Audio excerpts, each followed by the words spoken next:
Hello বন্ধুরা, আজ আবার চলে এসেছি নতুন রেসিপি নিয়ে। আজ আমি গাজরের ক্ষীর চমচম করে দেখাবো। তার জন্য দেখুন, এখানে আমি 1 কেজি পরিমাণ গাজর নিয়েছি। গাজরটা টুকরো টুকরো করে কেটে আমি গরম জলে এটাকে বয়েল করে নিচ্ছি। এটা সিদ্ধ হয়ে গেলে না, এটাকে আমি মিক্সিতে পেস্ট করে নেব। দেখুন, এটা আমি সিদ্ধ হতে দিলাম ঢাকা চাপা দিয়ে।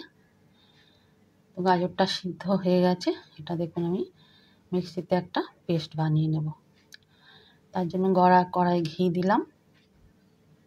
ঘি দিয়ে দেখুন, আমি পেস্টটা ভালো করে একটু নেড়ে নিচ্ছি যাতে জলটা শুকিয়ে যায়। আমি 2 চামচ সুজি দিলাম গুঁড়ো। এটা আমি মিক্সিতে ডাস্ট করে রেখেছিলাম। আচ্ছা, একটা ডো করে নিয়েছি দেখুন। আমি একটু বেকিং পাউডার দিলাম। 2 চামচ মিল্ক পাউডার দিয়ে আমি ভালো করে সুন্দর করে এটাকে মেখে নেব। দেখুন, ভালো করে আমি একটা মোলায়েম ডো তৈরি করে নিলাম। মোলায়েম ডো আমার হয়ে গেছে। এবার আমি এর থেকে ছোট্ট ছোট্ট লাড্ডুর মতন বানিয়ে এটাকে আমি একটু হাতে চ্যাপটা করে প্যাঁড়ার শেপে গড়ে নেব।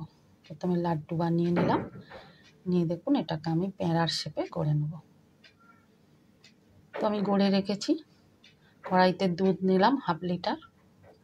দুধটা ভালো করে ফুটেছে। এবার আমি চিনি দিয়ে আরও ভালো করে একটু ফুটিয়ে নেব।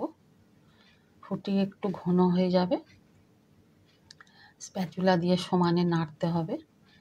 দেখুন, দুধটা বেশ ঘন মতন হয়েছে। এবার এতে আমি একটা একটা করে ওই প্যাঁড়ার মতন যে গড়ে রেখেছি আমি ওটা দিয়ে দিলাম। আমি একটা বাটিতে 1 চামচ কর্নফ্লাওয়ার নিলাম। নিয়ে দেখুন ভালো করে আমি গুলে নিচ্ছি। ওদিকে ওটা আমার সিদ্ধ হচ্ছে আস্তে আস্তে। ধীরে ধীরে নাড়তে হবে। নাড়তে নাড়তে দেখুন আমি এটা দিয়ে দিলাম। এবার সমানে কিন্তু নাড়াচাড়া করতে হবে। নাড়াচাড়া বন্ধ করলে একদম হবে না, তাহলে তলায় জমে যাবে। কর্নফ্লাওয়ার একটুতেই জমে যায়। তো দেখুন, সমানে নাড়াচাড়া করছি। নাড়াচাড়া করে করে হালকা হাতে খালি নাড়াচাড়া করতে হবে যাতে এগুলো না ভেঙে যায়। একটু হালকা হাতে নাড়াচাড়া করে দিচ্ছি। দেখুন, মোটামুটি এটা সিদ্ধ হয়ে গেছে। হালকা হাতে নাড়াচাড়া করে দিচ্ছি।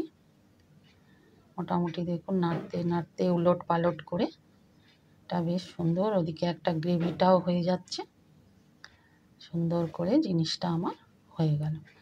তার মধ্যে বলে নি বন্ধুরা, ভালো লাগলে চ্যানেলটি সাবস্ক্রাইব করে আমার পাশে থাকবেন, লাইক করবেন, কমেন্ট করবেন, সুন্দর সুন্দর রেসিপির জন্য জানাবেন।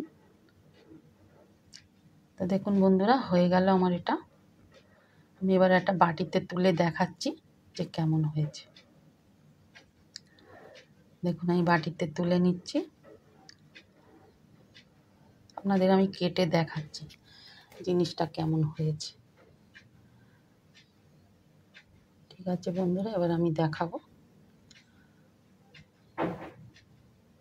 তো দেখুন, আমি কেটে দেখাচ্ছি ভিতরটা কি সুন্দর নরম, রস ঢুকে সুন্দর হয়েছে। তো আপনারা একবার বানিয়ে নেবেন, দেখবেন কেমন সুন্দর হয়েছে। টেস্ট করে দেখবেন, আমাকে জানাবেন। তৈরি করে নিয়ে আমায় জানাবেন। ভালো থাকবেন বন্ধুরা, আবার দেখা হবে নতুন রেসিপি নিয়ে। আজকের মতন টাটা।